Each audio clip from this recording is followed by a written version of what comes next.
you say that all whites are racist, can you expound on that, please? Any white person who was born, raised, and schooled in the United States of America, if you aren't a racist, you're a miracle. Either that or you decided to educate yourself. Because education in this country is about white is right, brown's all right, black's got to stand back. Yellow's mellow, but whites, we educate in a way that says that white males have done all the adventures, have made all the adventures, have done all the discovering, have made all, everything that is good and has been accomplished according to social studies, which is actually anti-social studies, by white males. It's a lie.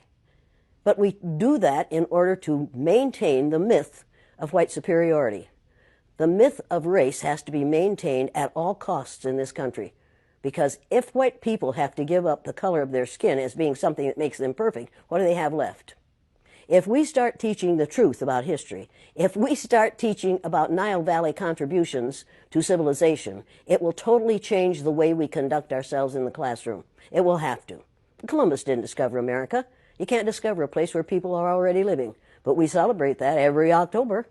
It's a lie. We need to get over, we need to stop telling the myths and start telling the truth. So when you tell people that they're racist, and it must have some kind of effect, because most people will say, I'm not racist. I'm not a racist. Why, some of my best friends are black. Right. Yeah, and then you say, name one. Or this one, I don't see color. And when some woman says to me, I don't see color, I say, I knew that if you saw color, you wouldn't dye your hair that way. Or I say, if you saw color, you wouldn't wear that shirt with those pants. I believe that you don't see color.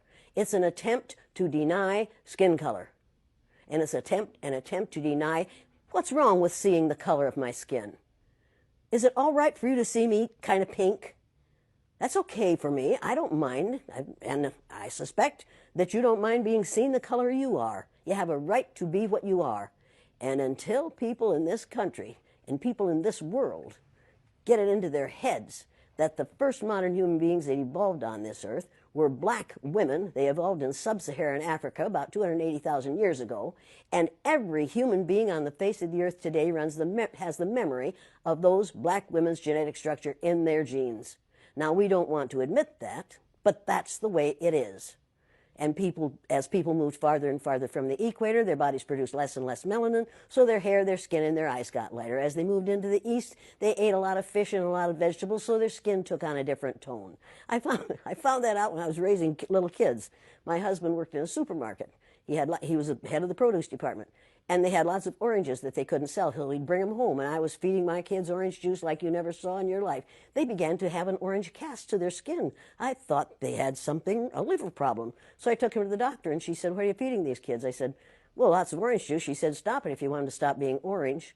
Now, if you think that skin color isn't anything other than the body's natural reaction to the natural environment, get over it. So if all white people are racist, according to you, can they be reprogrammed? Of course they can. Of course they can. Of How? course they can be. It's called education. I'm an educator. The word educator comes from the root duc dus, which means lead, the prefix e, which means out, the suffix ate, which means the act of, and the suffix or, which means one who does. An educator is one who is engaged in the act of leading people out of ignorance.